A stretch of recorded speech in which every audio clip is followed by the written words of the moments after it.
Hey there, it's Linda, and welcome back to my channel. So for anyone who doesn't know, I'm currently in my third year of my counseling psychology program, and I'm almost done, yay! And today I want to share some of the things I didn't expect from the counseling program based on my personal experiences.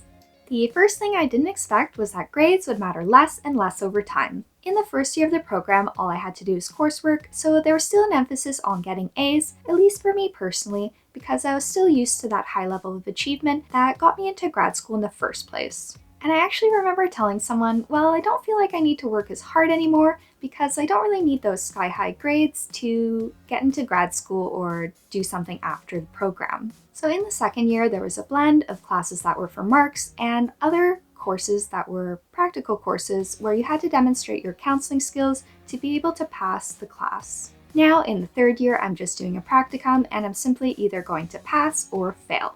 So it really makes sense that grades matter less because they're really preparing us to work in the field after we graduate. And it's not really going to matter if you got an A or a B, it's only going to matter if you can support the client that's sitting in front of you.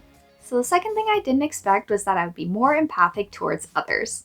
And that's not to say I wasn't empathic before, but I think through working with a variety of people and going through intense counseling training, I started to become more understanding of people in everyday life too. So when I was working with people with a variety of issues, I started to realize that there was so much going on in this world that I really wasn't aware of, and especially in people's inner worlds too. And because of that, I really tried to imagine what other people might be going through in situations where it's not really clear why people are acting the way that they are. So for example, let's say a guy cut in front of me on the road, and my immediate reaction in the past would be to just get irritated and think, well, that guy's just a jerk. But now I really try to think about what that guy might be going through in his life. So for example, is he late for a meeting? Is there some kind of emergency? And I really try to be understanding.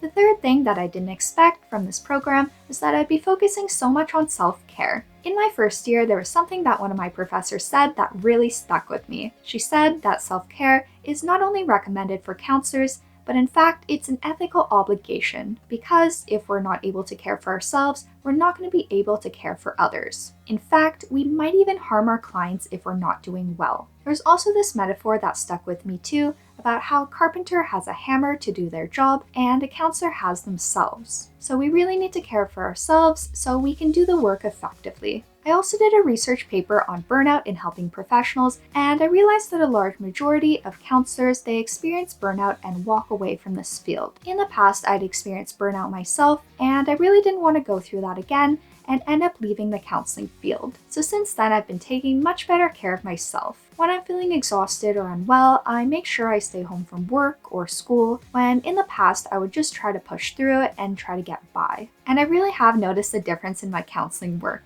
When I feel my best, I'm really able to give 100% to the clients that I'm working with.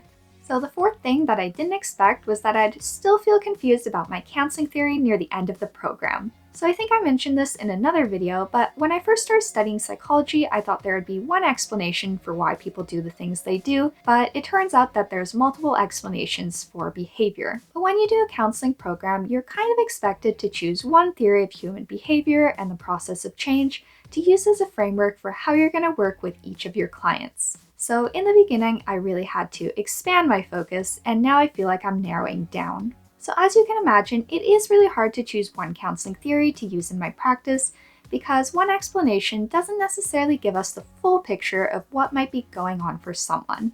So for anyone who is interested, for most of the program, I was working from a cognitive behavioral approach, but now recently I realized that interpersonal theory might be a better fit for my practice. So we'll see if I continue on down that route, but at this point I'm still trying to figure out my counseling theory.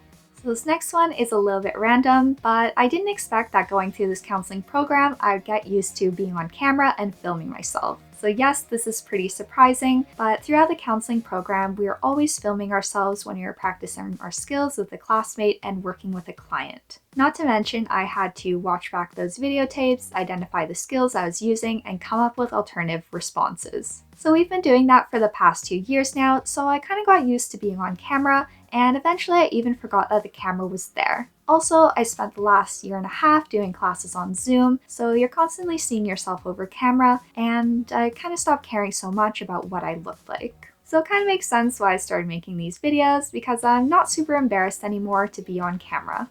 The sixth thing I didn't expect was that I'd be talking about mental health with everyone. So I'm currently working at my practicum now with real clients, so I knew I'd be having these difficult conversations with them. And in the past, I'd worry about freezing up, or not knowing how to help them, or possibly saying something that would make the situation worse. But I found that over time, I became a lot more confident and comfortable talking to them. But I found that even in my daily life now, I'm talking about things like mental health and burnout and self-care, when in the past we didn't really talk about those things so much. So I'm not really sure if society has changed, or if there's less stigma, or if people just feel comfortable talking to me about these topics, but I definitely notice myself talking about these things with most people a lot more often these days.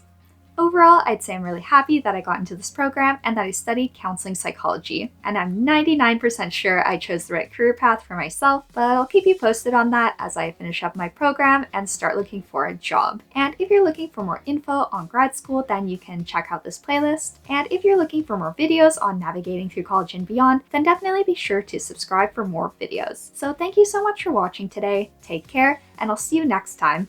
Bye!